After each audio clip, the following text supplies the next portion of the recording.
আমি যখন ক্লাস 9-এ পড়ি তখন আমার ফ্যামিলি দিয়ে আমাকে বিয়ে দেয়। বিয়ে দেওয়ার ঠিক 6 মাস পরে আমি বাচ্চা কনসেপ্ট করি। বাচ্চা কনসেপ্ট করার পর সমাজে 10টা মেয়ের যেমন অনেক কিছু খেতে ইচ্ছে করে, তার ব্যতিক্রম আমি নয়, আমারও অনেক কিছু খেতে ইচ্ছে করছিল। আমি যখন আমার স্বামীর কাছে বলতাম আমার এগুলো খেতে ইচ্ছে করে, তখন সে আমাকে বলতো, এগুলো তুমি তোমার বাবার বাড়ি থেকে এনে খাও। তখন আমি ভাবতাম হয়তো আমার স্বামীর এখন ইনকাম নাই, এই জন্য হয়তো আমার বাবার বাড়ি থেকে এনে খেতে বলছে। 2021 সালে আমি আমার সন্তানকে পৃথিবীতে আনি।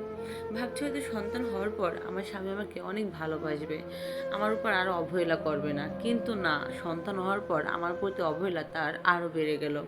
শুরুতে একটা কথা বলে রাখি, বিয়ের পর থেকেই না আমি আমার বাবার বাড়ি বেশি থাকি, কারণ তার আমাকে শ্বশুরবাড়ি রাখে না, আমাকে খাওয়ান পরান দেওয়া লাগবে এই জন্য।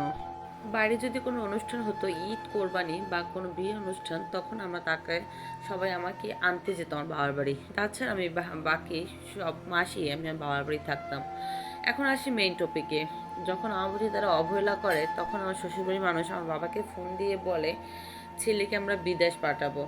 হয়তো বিদেশ পাঠালে ও ঠিক হয়ে যাবে। তো বিদেশ পাঠানোর জন্য তারা তুর্কি পাঠাবে, এই জন্য অনেকগুলো টাকার প্রয়োজন। আমার বাবার কাছে তারা টাকাগুলো চাইলো। তখন শুনছি আমার বাবা মায়ের কাছে তারা টাকা চায়, সেটা আমি মানতেই পারলাম না। কেন তারা আমার বাবা মার কাছে টাকা চাবে? কারণ সে তো আমাকে অনেক অবহেলা করে। তারপর সে আমাকে এমনভাবে ব্রেন ওয়াশ করলো যে আমি আমার বাবার কাছে টাকা চাইতে বাধ্য হলাম। আমি বাবার কাছ থেকে তার জন্য 8 লাখ টাকা এনে দিয়েছি, সে তুর্কি যাবে এই জন্য। সেই তো আমার বাবার টাকা বিদেশ পাড়ি দিলে, অথচ আমার বাবা মায়ের সাথে ভালো করে কখনো 5টা কথাও বলে না।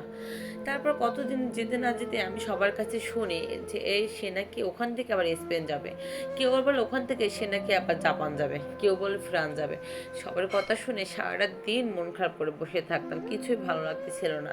তারপর হঠাৎ তাকে আমি ফোন দিলাম। আমি ফোন দিয়ে তাকে বুঝতেই দেইনি যে আমি এত কিছু জানি, আর সে আমাকে অজুহাত দেখায় যে সে কোথাও যাবে না, সে ওখানেই থাকবে। তার বিদেশ যাওয়ার পর আমার প্রতি ছলনা আরও বেড়ে যায়, আমার প্রতি অবহেলা আরও বাড়তে থাকে। তারপর 2023 সাল থেকে সে আমার ছেলের ভরণ পোষণ কিছুটা দেয়। কিছুটা বলতে কি জানেন, মাত্র 5,000 টাকা, তাও আবার 1 মাস দিলে 2 মাস দিত না, 2 মাস দিলে 5 মাস দিত না। এভাবে করে আমাদের দিন চলতো। তারপর হচ্ছে এইভাবে করে আমার সাথে কথা বলতো। যখন সে দেখতো যে মাসের শুরু হয়েছে, তখন সে আমার সাথে খুবই মিষ্টি মিষ্টি ভাষায় কথা বলে, আর যখন মাসের শেষের দিকে তখন শুধু শুধু যে কোনো অকারণে আমার সাথে কথা বলে, ঝগড়া করে, তারপর সে ফোন বন্ধ করে রাখে। তারপর যেন আমাকে আর টাকা দেওয়া না লাগে। তারপর দুই ফ্যামিলি সবার কাছে বলে যে আমি তার সাথে ঝগড়া করি, অথচ আমি তার সাথে কখনোই ঝগড়া করতাম না। সে আমার নামে এই মিথ্যা অপবাদগুলো দিয়ে সবসময় দিন কাটাতো। আমি জানতাম তার প্রতি মাসে বেতন ছিল 1.5 লাখ টাকা। তাহলে সেই মানুষটা 1.5 লাখ টাকা যদি বেতনই পায়, তাহলে সে আমার সাথে কেন কথা বলবে না? কেন আমাকে মাত্র 5,000 টাকা দেবে? আর 5,000 টাকা দিয়ে সে বাকি টাকাগুলো কি করে? সে কখনোই আমার কাছে বলতো না যে সে বাকি টাকাগুলো দিয়ে কি করে।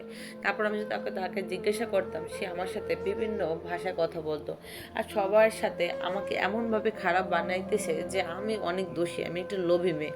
কিন্তু দিন শেষে সে আসলেই লোভী, আসলে একজন খারাপ মানুষ।